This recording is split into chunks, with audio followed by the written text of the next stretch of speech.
ևս մի քանի օր եւ կմեկնարկի ամառային զորակոչը։ Սա նշանակում է, որ 18 տարին լրացած զինապարտ քաղաքացիները պետք է ներկայանան մշտական բնակության վայրի զինկոմիսարիատ։ Ըստ իրավակարգավորման զինվորական հաշվառման ենթակա են տվյալ տարում 16 տարին լրացող Արական սեռի քաղաքացիները եւ բնավ կարեւոր չէ վերջինները զինկոմիսարիատ ներկայանալու պահանջով ծանոթում ստացել են, թե ոչ։ Պարտավորությունը այդ տարիքում չկատարելը առաջացնում է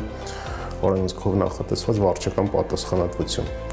Իսկ արդեն անձի 18 տարին լրացած լինելու պարագայում զինվորական կոմիսարիատները կողմից չներկայանալու դեպքում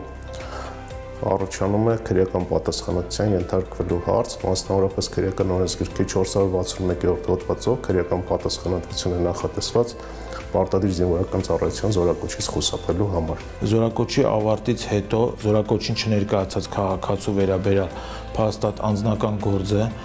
փաստաթղթերը պատճենահանվում են եւ զինվորական կոմիսարի կնիքով ներկայացվում են Հայաստան Հանրապետության քննչական կոմիտեի զինվորական քննչական գլխավոր վարչության համապատասխան կազորային քննչական բաժիններ եւ դրա մասին տեղեկացվում է նաեւ կազորային զինվորական դատախազությունը։ 18 տարին լրացած քաղաքացիները կարող են դիմել զինկոմիսարիատ մինչև հայտարարված զորակոչի ավարտը։ Ի դեպ, թյուր են այն պնդումները, թե զորակոչի օրերը կարող են համընկնել կամ խանգարել բուհական ընդունելության, կիսամյակային կամ ավարտական քննություններին։ Ներկայումս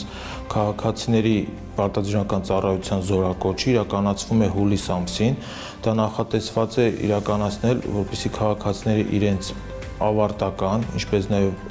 բարձրագույն ուսումնական հաստատություններ ընդունվելու քննությունները կարողանան հանձնել եւ օգտվեն իրենց նախատեսված իրավունքներից։ Պարտադիր զինվորական ծառայությունից խուսափելու համար նախատեսվում է ազատազրկում 2-ից 5 տարի ժամկետով։ Բացատրում է զորակոչի գլխավոր կազմակերպիչ Դավիթ Կիզոկյանն ու հավելում. երկրի տարածքում չլինելու փաստը զինապարտ քաղաքացուն պատասխանատվությունից չի ազատում։ Արտերկրում մշտական բնակություն ունեցող Հայաստանի մինչև 27 տարին լրացած Արական սեռի քաղաքացիները հաշվառման կարող են կանգնել դիմում ներկայացնելով այդ երկրում գործող Հայաստանի Հանրապետության դեսպանություն կամ հյուպատոսություն։ Հայաստան Հանրապետության արտաքին գործերի նախարարության հյուպատոսական վարչության կողմից տվյալ քաղաքացու վերաբերյալ բոլոր հավաքագրված փաստաթղթերը ներկայացվում են Պաշտպանության նախարարություն տվյալ պարագայում հանրապետական զինվորական կոմիսարիատ եւ քաղաքացին արդեն վերցվում է զինվորական հաշվառման։ Այն պահից, երբ զինկոմիսարիատը հաղորդում է ներկայացնում զինվորական քննչական գլխավոր վարչություն, զինապարտ քաղաքացու չներկայանալու մասին նախաձեռնվում է քրեական վարույթ ու քրեական հետապնդում։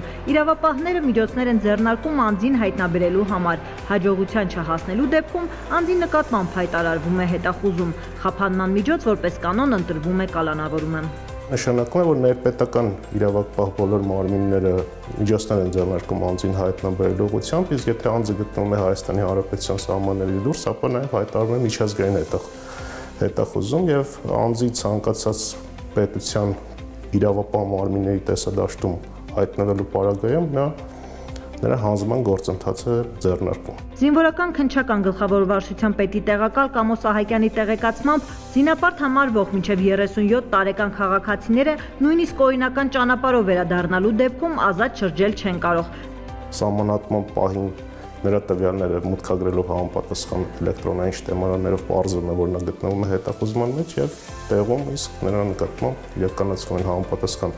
հարկադրանքի միջոցներ, նա ձերբակալվում է եւ ներկայացվում է նախաքննական մարմին։ Եթե անձի 27 տարին չի լրացել, ապա նա հնարավորություն ունի դիմում ներկայացնել պատրաստակամություն հայտնելով մեկնելու ծառայության։ Այս գործընթացից հետո վերջինս անցնում է համապատասխան բժշկական ստուգումներ եւ եթե ծառայության համար պիտանի է ճանաչվում, ապա զորակոչվում է զինված ուժեր։